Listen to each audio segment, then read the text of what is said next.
The jump to New Jeju took 3 hours instead of 6. Jiwoo had pushed the engines past every safety limit the Concordat had ever imposed.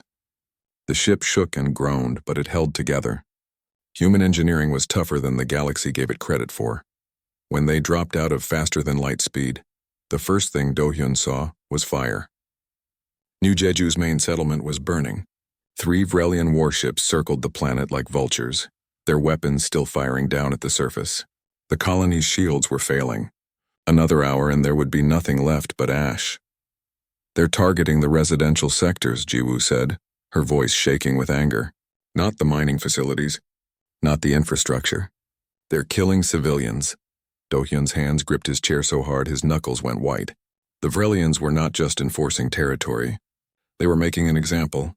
They were showing the galaxy what happened when humans stepped out of line. "Weapon status," he said. "Charged and ready. But Captain, we have 6 plasma cannons. They have 60.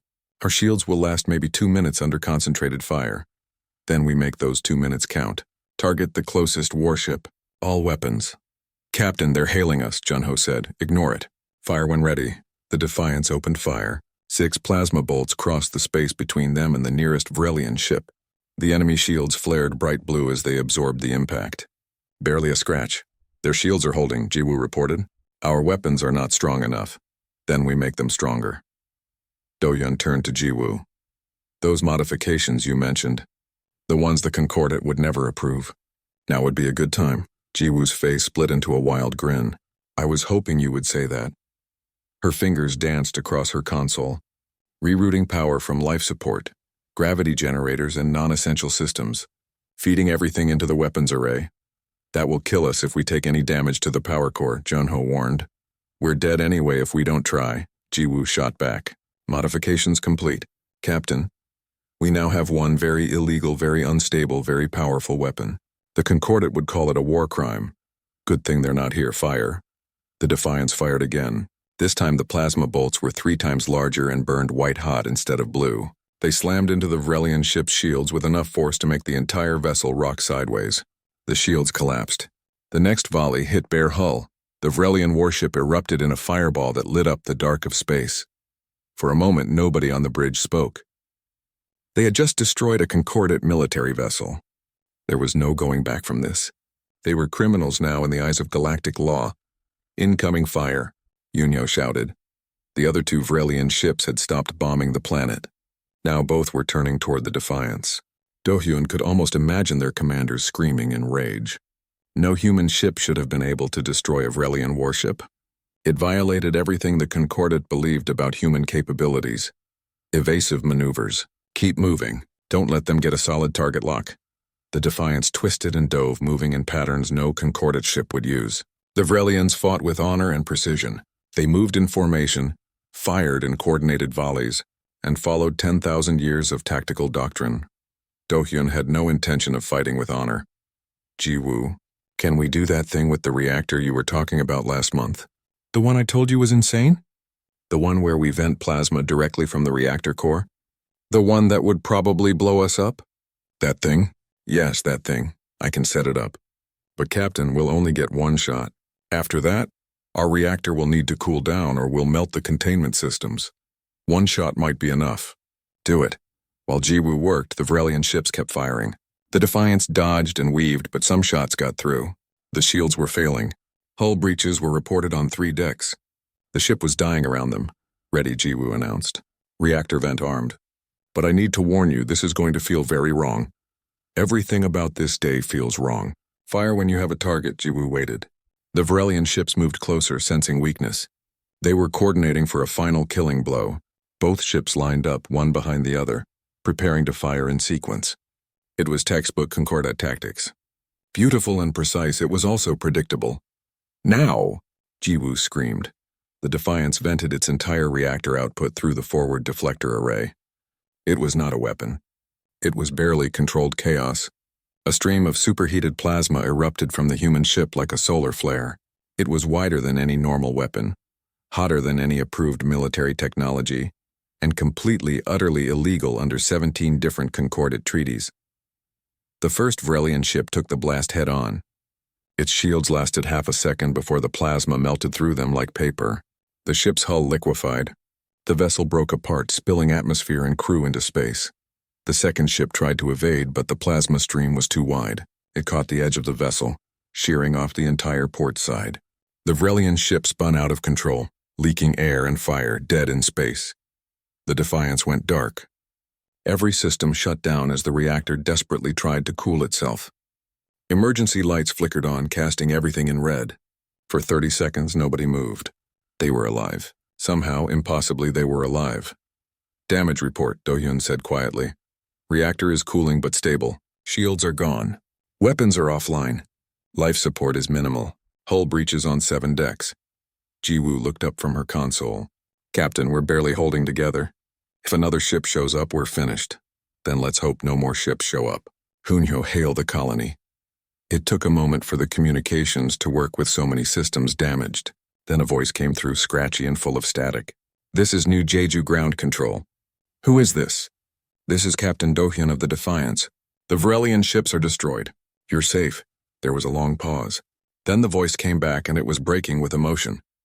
Captain, we thought we were dead. We watched you fight 3 warships with 1 small vessel. How is this possible? We didn't follow the rules, Do-hyun said simply. How many people did you lose? 1,200 confirmed dead. 3,000 injured. It would have been all of us if you had not come. 1,200. Do-hyun closed his eyes. 1,200 people dead because the Concordat cared more about procedures than lives. 1,200 people who could have been saved if help had come sooner. Evacuate who you can, he said. More Concordat ships will come. They'll want to investigate. It won't be safe. Understood. And Captain, thank you. You saved us. The communication ended. Do-hyun sat in his command chair and looked at his crew. They were all staring at him with expressions he could not quite read. Fear, maybe. Respect, possibly. Understanding, certainly. We just committed a dozen war crimes according to Concordat law, he said. We destroyed 2 military vessels with illegal weapons. We violated territorial space. We ignored direct orders from Earth Command. They will come for us. Let them come, Ji-woo said. The rest of the crew nodded in agreement. Before anyone could say more, another message came through. This time it was from Earth. Admiral Heejin appeared on the screen and her expression was complicated. Captain Do-hyun, I assume you're aware that you've just started a diplomatic incident that will echo across the entire galaxy? Yes, Admiral. The Concordat Council has issued an immediate summons. They're demanding Earth surrender you and your crew for trial. They're threatening full sanctions against our homeworld. Economic blockades, technology restrictions, the complete isolation of humanity from galactic society. Do-hyun had expected this. What are Earth's orders? Admiral Heejin was quiet for a long moment. Then she said something that changed everything. Our orders are complicated, Captain. Officially, Earth Command condemns your actions. Officially, we will cooperate with Concordat investigations. Officially, you acted alone without authorization. And unofficially, the Admiral's expression shifted. For the first time, Do-hyun saw anger there. Real burning anger. Unofficially, Captain. You did what should have been done hours ago. You saved 40,000 human lives while the Concordat argued about paperwork. You proved that their rules are designed to keep us weak, not to keep the galaxy safe. So what happens now? Now? Admiral Heejin leaned forward. Now our diplomat Minho goes before the Concordat Council. And he's going to say something that humanity should have said 200 years ago. On the other side of the galaxy, in the great chamber where the Concordat Council met, Diplomat Minho stood before the assembled representatives of 12 alien species. The chamber was ancient, carved from a single asteroid and decorated with the symbols of 50,000 years of galactic order. It was designed to make anyone standing in the center feel small and insignificant. Minho felt neither. The council recognizes Earth's representative, the head counselor announced. You will answer for the crimes committed by your species. Minho looked up at the faces staring down at him. Some were curious. Some were angry. Some were already certain of his guilt. He took a deep breath and spoke words that would be repeated across the galaxy for generations. The Concordat Council allowed 40,000 human civilians to die while following procedures. Captain Do-hyun saved them by breaking your rules. You call him a criminal. We call him a hero. You demand we surrender him for trial. We refuse. The stars looked the same as they always had, but Captain Do-hyun knew better. Every single one of those bright dots in space belonged to someone else. The Galactic Concordat had made sure of that over 50,000 years ago. Do-hyun stood on the bridge of his ship, the Defiance, and watched the endless black through the viewing screen. His ship was not impressive by galactic standards. It was small with limited weapons and older engines. The Concordat made sure human ships stayed that way. They called it Regulation for the Safety of Developing Species. Do-hyun called it something else, but he kept those words to himself most days. Behind him, Engineer Ji-woo worked at her station. Her fingers moved fast across the controls, making small adjustments that the Concordat inspectors would never notice. She was good at that. All human engineers had learned to be creative within the tight rules they were given. Sometimes Do-hyun wondered what humanity could build if those rules disappeared. Then he stopped wondering because it made him angry. The Concordat had contacted Earth 200 years ago. Humanity had just figured out how to travel faster than light when the aliens arrived. 12 different species, all ancient and powerful, came with rules. So many rules. Rules about where humans could go. Rules about what weapons they could build. Rules about how fast they could grow. Rules about everything. At first, Earth had no choice. The aliens had technology that was thousands of years ahead. They had weapons that could destroy planets. They had ships that made human vessels look like toys. So Earth agreed. They signed the treaties. They became a protectorate of the Concordat. It was a nice word for what it really meant. Earth was a colony. Humans were second-class citizens in their own galaxy. That was 200 years ago. Now there were human colonies on 40 different worlds. Humans mined resources, built stations, and did the work that other species found boring or dangerous. They followed the rules. They stayed in their designated zones. They built only approved technology. They were good little protectorate members. Do-hyun hated every second of it. "Captain, incoming message from Concordat Central," said the communications officer. His name was Junho, young and still optimistic about galactic politics. Do-hyun envied that optimism sometimes. "Put it through," Do-hyun said. The screen changed from stars to the face of a Vrelian official. The Vrelians were one of the founding species of the Concordat. They had blue-gray skin and 4 eyes that never seemed to blink at the same time. This one wore the gold markings of high rank. "Human vessel Defiance, you are ordered to return to Earth-controlled space immediately. Your current position violates Concordat Territorial Protocol 7 Alpha." Do-hyun felt his jaw tighten. They were 3 light-years from the nearest restricted zone. "We're in open space. We filed our flight plan with Concordat Control 48 hours ago. Your flight plan has been invalidated. New territorial boundaries were established this morning. Return to approved zones." The screen went dark before Do-hyun could respond. That was how it always worked. The Concordat changed the rules whenever they wanted, and humans had to follow or face sanctions. Sometimes Do-hyun thought the galaxy's oldest species enjoyed watching younger ones jump through hoops. "Plot a course back to New Jeju," he told his navigator. New Jeju was a human mining colony on the edge of Concordat space. It was home to 40,000 people who had left Earth looking for a better life. Do-hyun had family there. His sister worked in the mining operations. "Course plotted, Captain. 6 hours at current speed, 6 hours." Do-hyun nodded and walked back to his chair. He had just sat down when Ji-woo looked up from her station with a strange expression. "Captain, I'm picking up something odd. Emergency beacon from New Jeju." Do-hyun was on his feet instantly. "Put it through." The message was broken, full of static and interference. A woman's voice came through in pieces. "Under attack. Vrelian ships. They say we violated. Please send help. They're bombing the..." The message cut off. The bridge went completely silent. Do-hyun felt his blood turn to ice, then to fire. "Get me more information, now." Ji-woo's fingers flew across her controls. Hunya worked the communications array.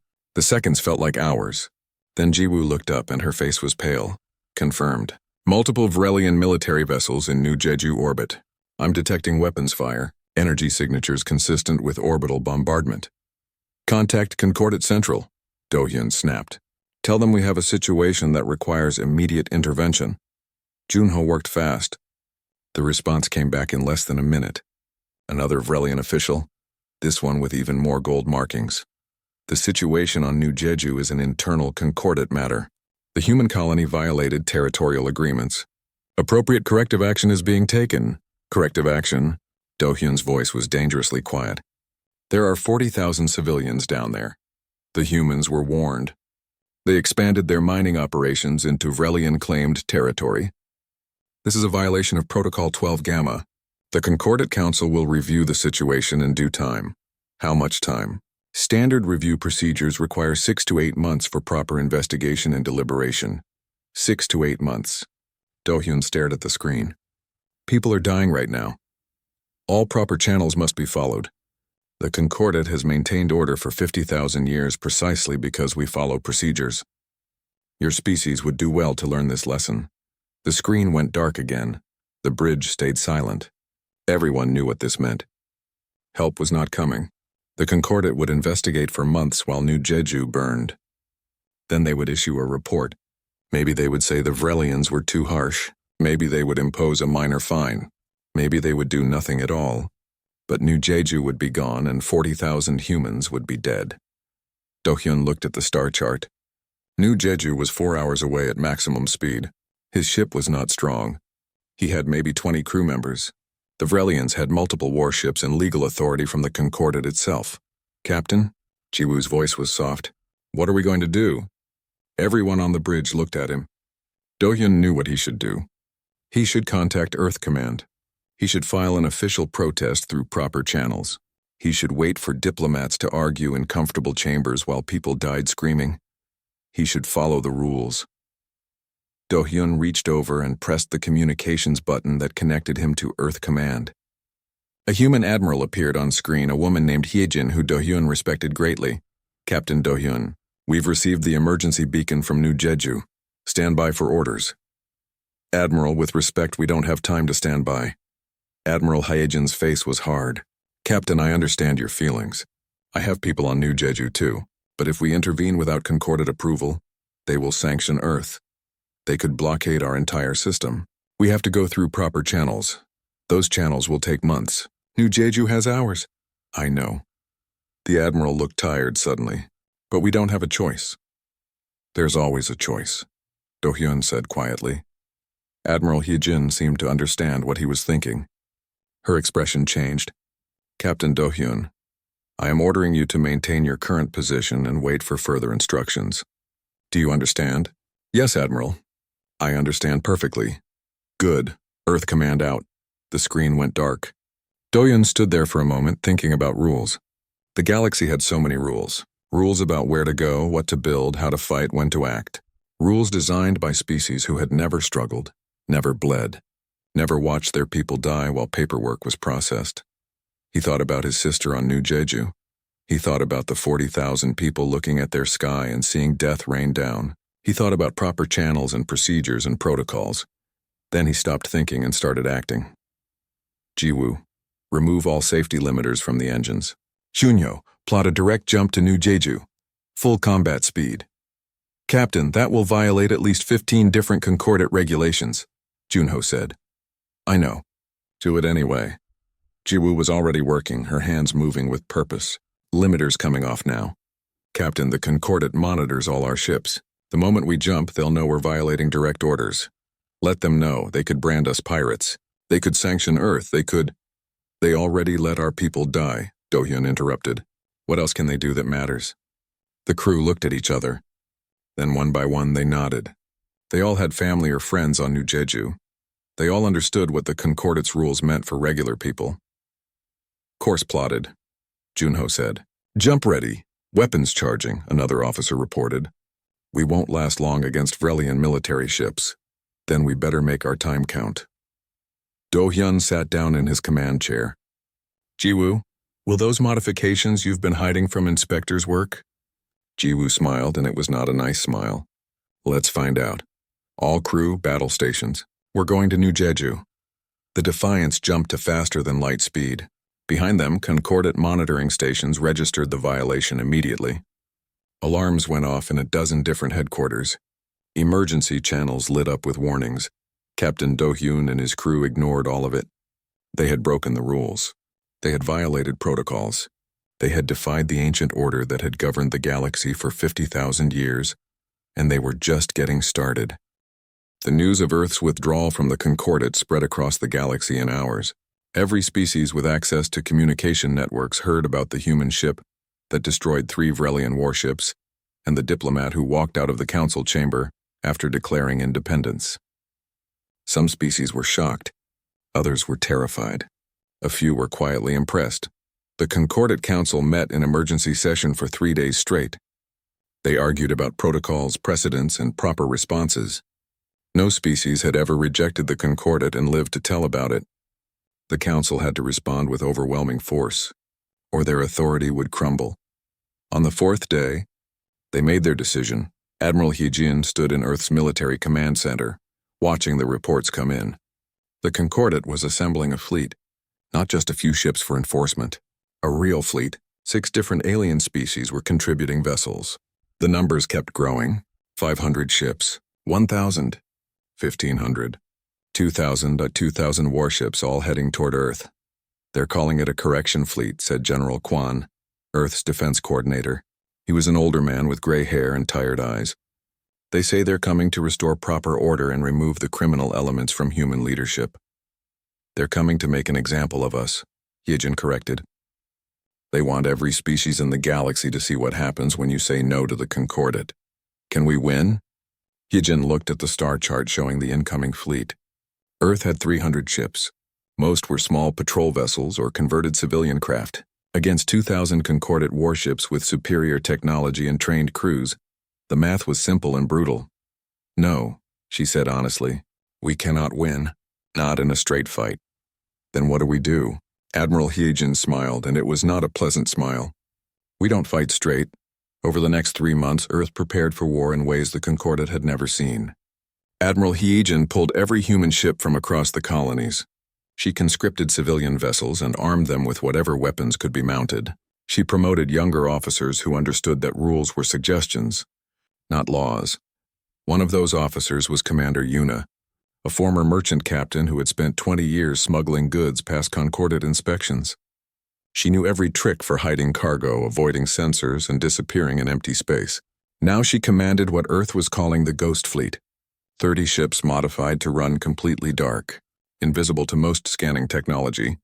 Another was Tactical Officer Sunmi, who had studied every recorded battle in Concordat history. She noticed that alien species fought the same way they had for thousands of years. Same formations, same tactics, same predictable patterns. Humans, she argued, should do the opposite of everything the Concordat expected. Dr. Tae-hyung, a civilian physicist, was brought in to solve impossible problems. He was given one task: find ways to turn the solar system itself into a weapon.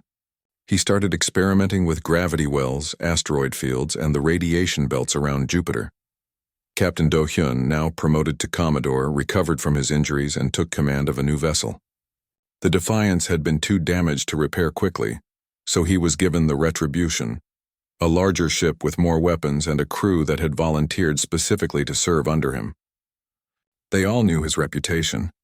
They all wanted to follow the man who had broken the rules and saved New Jeju. Engineer Jiwoo transferred to his ship as well. She brought with her every illegal modification and banned technology she had been secretly developing for years. The Concordat had rules about weapon yields, shield strengths, and engine outputs. Jiwoo ignored all of them. She turned the Retribution into something that should not exist according to galactic law. How much trouble will we be in if the Concordat sees what we've done to this ship? Do-hyun asked her one day. Jiwoo laughed.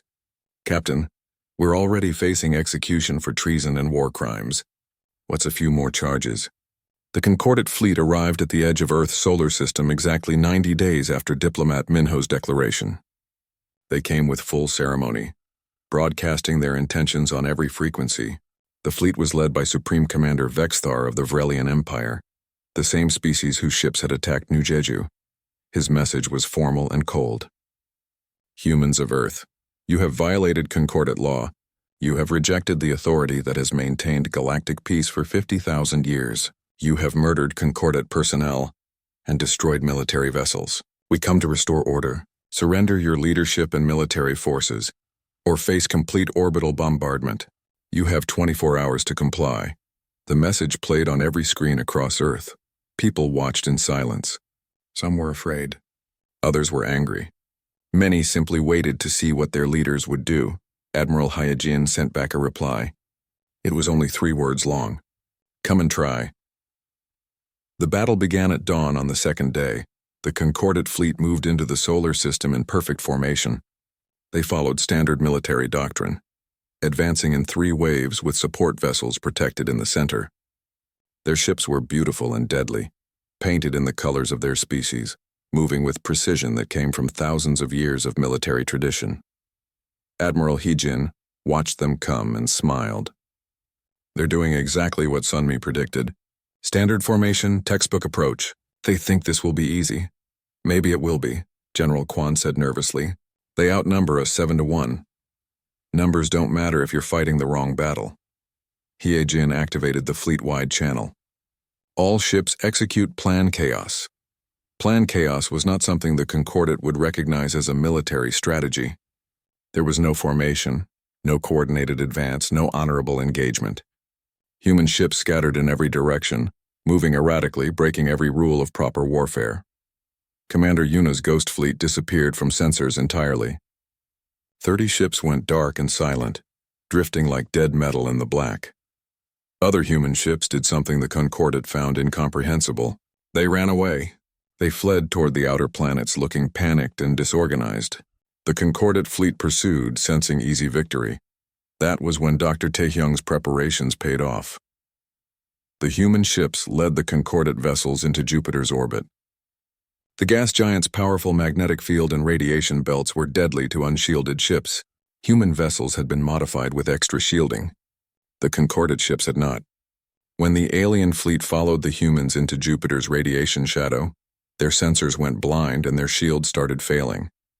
Commander Yuna's ghost fleet appeared from nowhere. 30 ships that had been drifting dead suddenly came alive, their weapons charged and ready. They were inside the Concordat formation, too close for the larger ships to target effectively.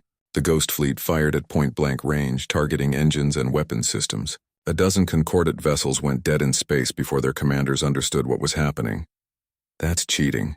One Concordat captain broadcast in outrage. You cannot hide your ships and then ambush us. That violates the rules of engagement. We never agreed to your rules, Yuna replied cheerfully, then fired another volley into his ship's reactor core.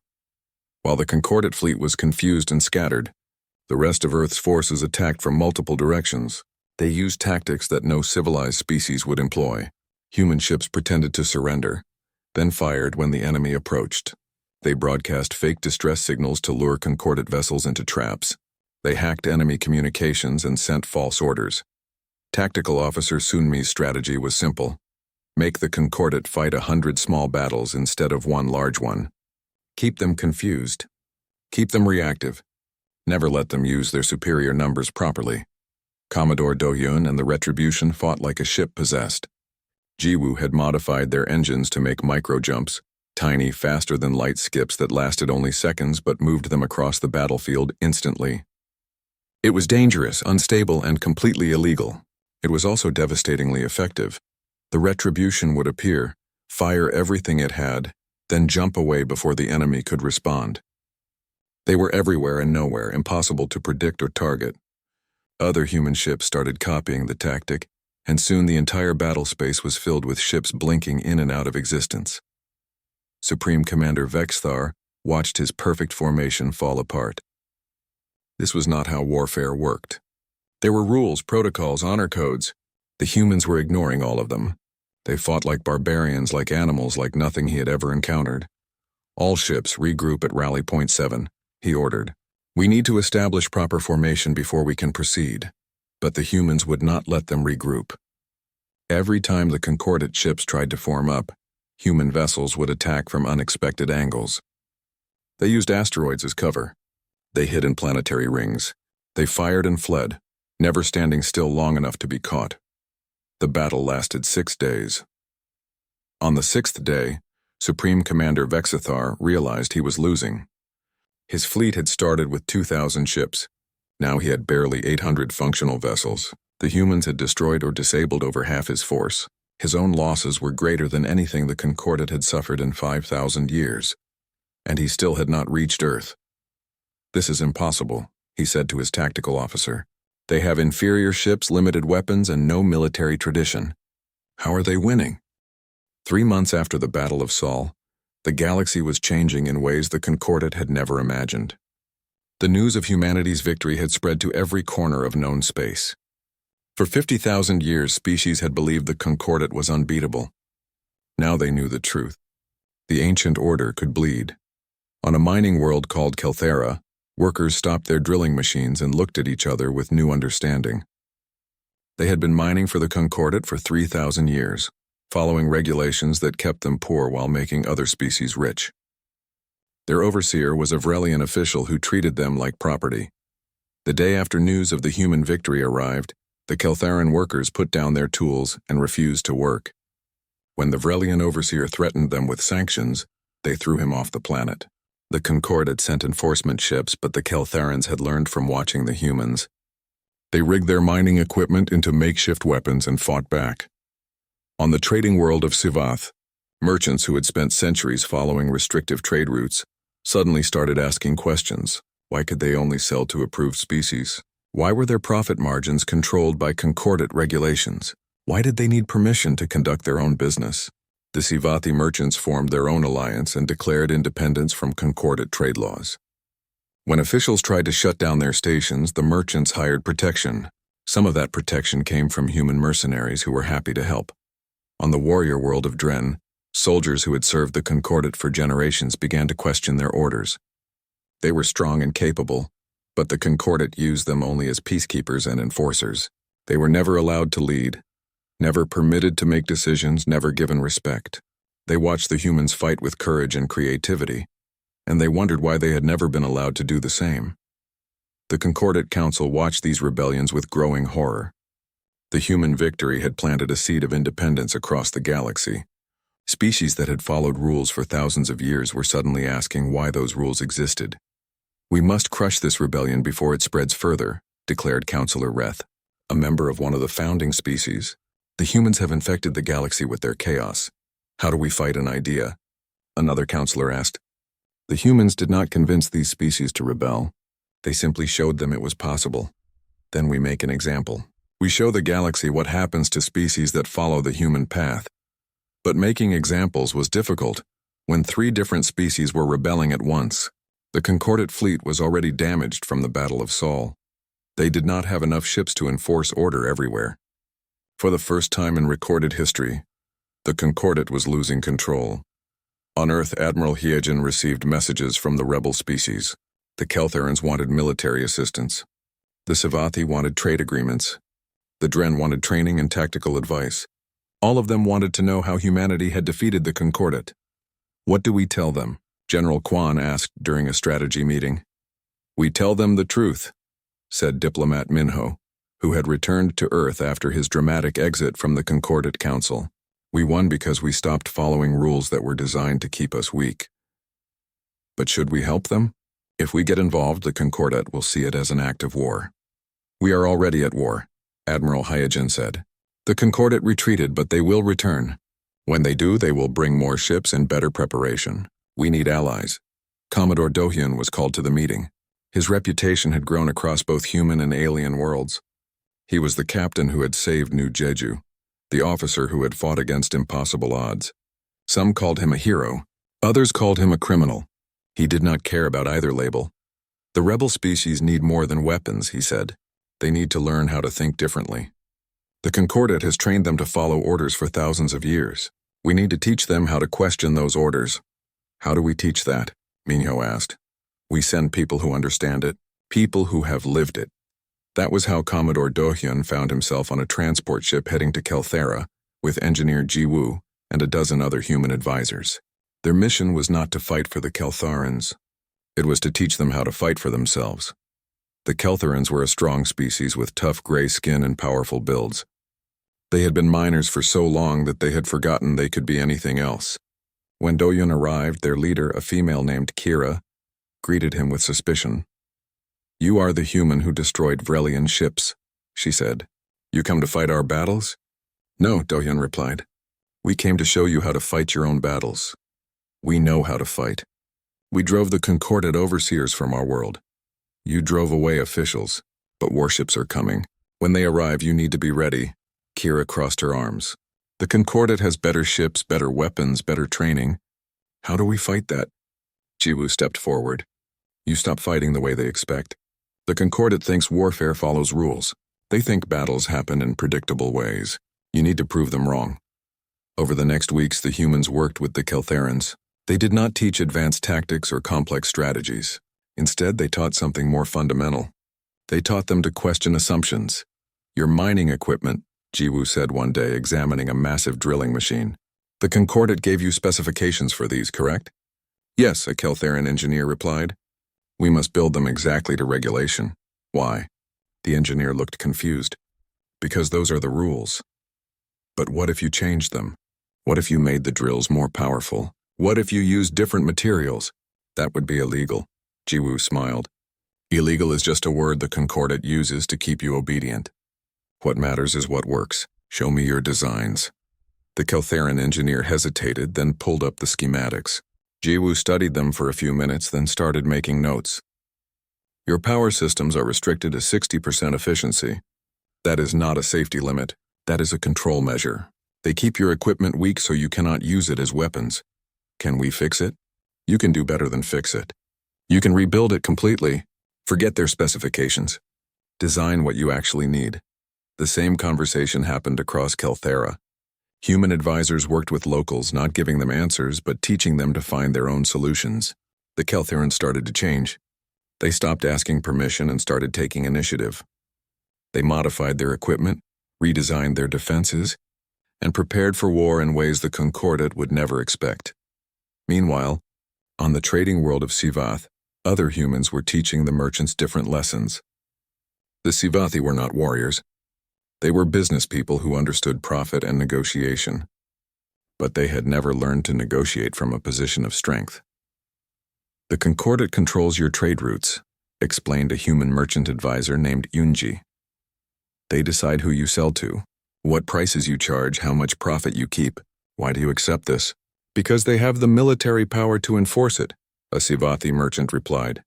Do they? After the Battle of Sol, the Concordat fleet is scattered and damaged. They cannot enforce rules everywhere at once. This is your chance to build something new. But if we break their trade laws, they will sanction us. Yunji laughed. Sanctions only work if you care about their approval. Create your own trade network.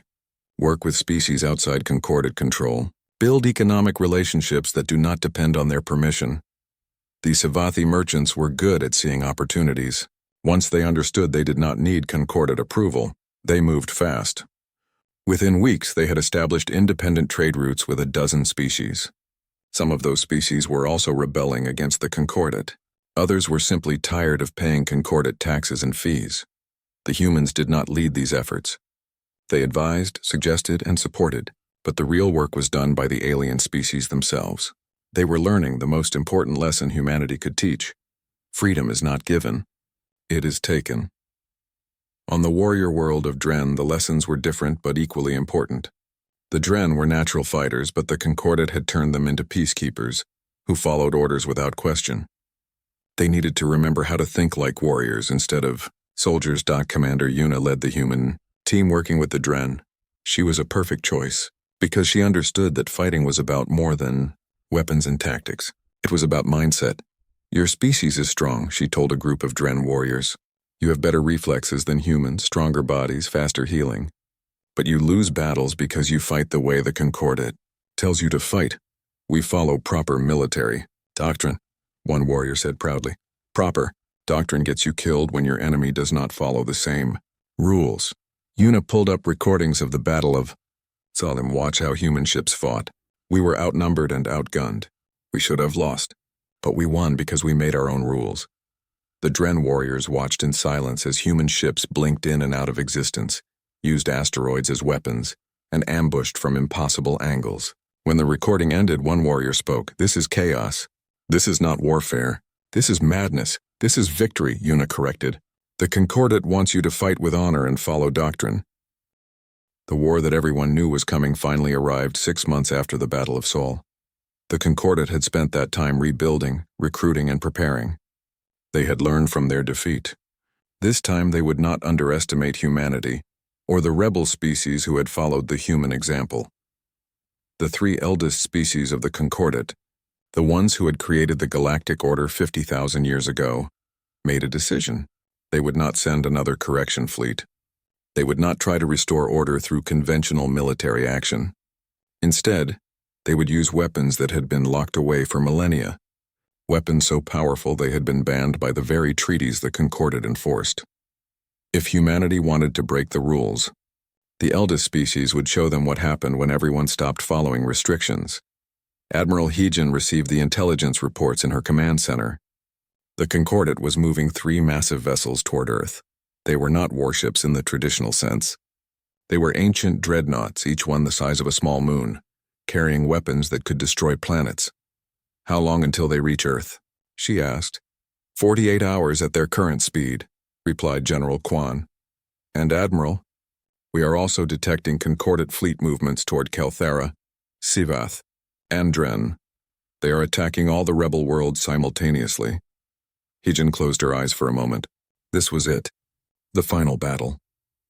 The Concordat was not trying to restore order anymore. They were trying to eliminate everyone who had challenged them. This was extinction-level warfare. Send messages to all our allies. Tell them the Concordat is coming for all of us. We stand together or we die separately. The responses came back quickly. The Keltherans would fight. The Sivathi would defend their stations. The Dren were ready for battle. None of them would surrender. Humanity had taught them that freedom was worth dying for, and they had learned that lesson well. Commodore Doyun was on Kelthera when the message arrived. He had been working with Kira and her people, helping them prepare defenses. Now he stood with her on a cliff overlooking their main city and watched the sky. "They are coming to destroy us," Kira said quietly. "Not to enforce rules, not to restore order. They are coming to erase us from existence." "Yes," Doyun agreed. "They are afraid. For 50,000 years they controlled everything. Now they see that control slipping away. Frightened rulers are the most dangerous kind. Can we win?" Do-hyun thought about that question. The honest answer was no. The Concordat had more ships, better weapons, and ancient technology that humanity could not match. But he had learned something over the past year. Winning was not always about having the best weapons. Sometimes it was about refusing to lose. "We can make them pay for every inch," he said. "We can show them that destroying us will cost them everything they have built. And maybe, just maybe, we can survive long enough for something to change." Engineer Jiwoo approached them, her tablet showing technical readouts. "The Keltherans have finished modifying their mining platforms. We turned 60 of them into orbital defense stations. They are not military grade, but they will surprise the Concordat." "How long will they last against dreadnoughts?" Kira asked. "Maybe an hour, maybe less," Jiwoo shrugged. "But an hour might be enough." Back on Earth, Admiral Heejin assembled every ship humanity could fly. 300 vessels had fought at the Battle of Sol. Now she had 400, including ships that were barely space-worthy but carried weapons and crews willing to fight. Commander Yuna's Ghost Fleet had grown to 50 ships.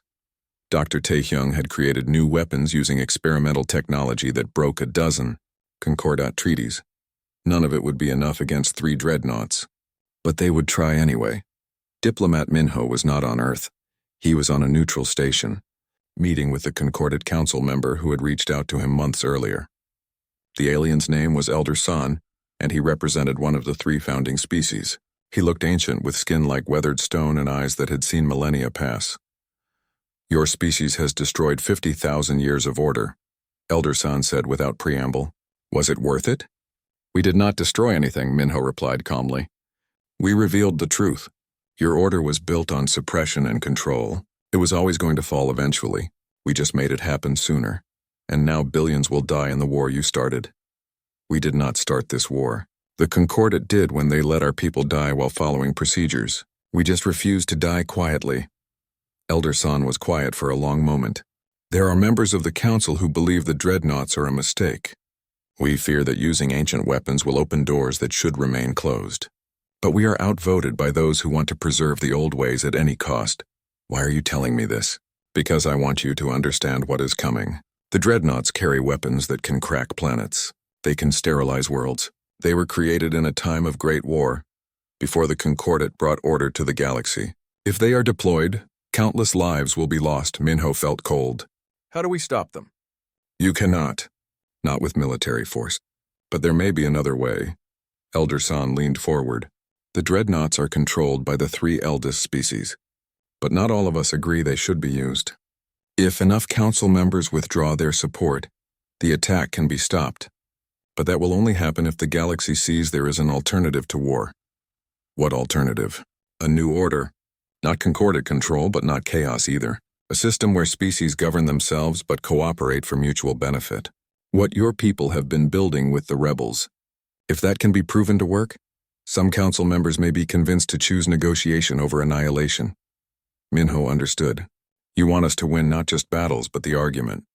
To prove that independence does not mean destruction. Yes. Can you do that while fighting for survival? We will have to. The dreadnoughts arrived at Earth exactly when predicted.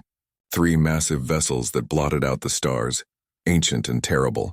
They did not bother with communication or demands for surrender. They simply began charging their weapons. Admiral Hyjin gave the order. All ships attack pattern Chaos 2. Make them work for it.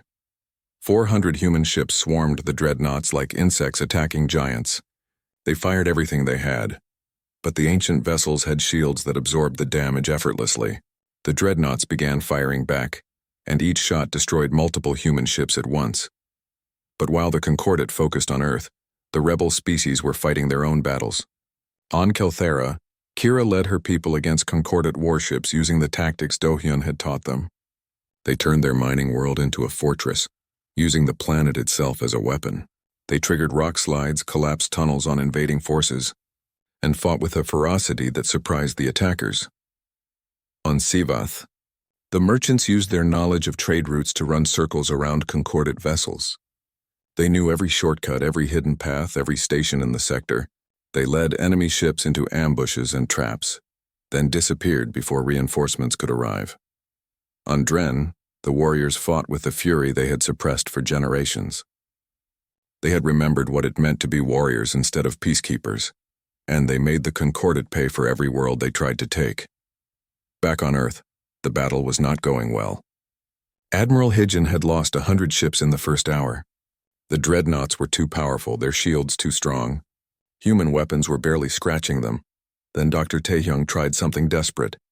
He had been studying the dreadnoughts since they arrived, analyzing their energy signatures. He discovered something interesting. The ancient vessels were powerful, but they were also old. Their power systems were massive but inefficient, vulnerable to certain frequencies. If we hit all 3 ships simultaneously with a coordinated electromagnetic pulse, we might overload their power distribution, he explained quickly. It would not destroy them, but it would force them to reboot their systems. That would give us maybe 5 minutes. 5 minutes to do what? Hyjin asked. To run, to regroup, to survive long enough to try something else. It was not a great plan, but it was better than nothing. Hyjin coordinated with the remaining ships. They would need every vessel to fire at the same instant, targeting specific points on each dreadnought. It was nearly impossible to coordinate in the chaos of battle, but they had to try. All ships on my mark, Hyjin broadcast. 3, 2, 1 mark. 400 human ships fired as one. The electromagnetic pulse hit all 3 dreadnoughts simultaneously. For a moment, nothing happened. Then the ancient vessels went dark. Their shields flickered and died. Their weapons stopped charging. They were dead in space. All ships, retreat, Hyjin ordered. Get to minimum safe distance. The human fleet scattered. 5 minutes. That was all they had before the dreadnoughts came back online. Hyjin used those minutes to broadcast a message to the entire galaxy, one that diplomat Minho had prepared for this exact moment. People of the galaxy, you are watching the Concordat use weapons they banned everyone else from possessing. You are watching them destroy worlds for demanding independence. For 50,000 years, they told you their rules kept the galaxy safe. But look at what they do when those rules are challenged. They bring weapons of extinction. Is this the order you want to preserve?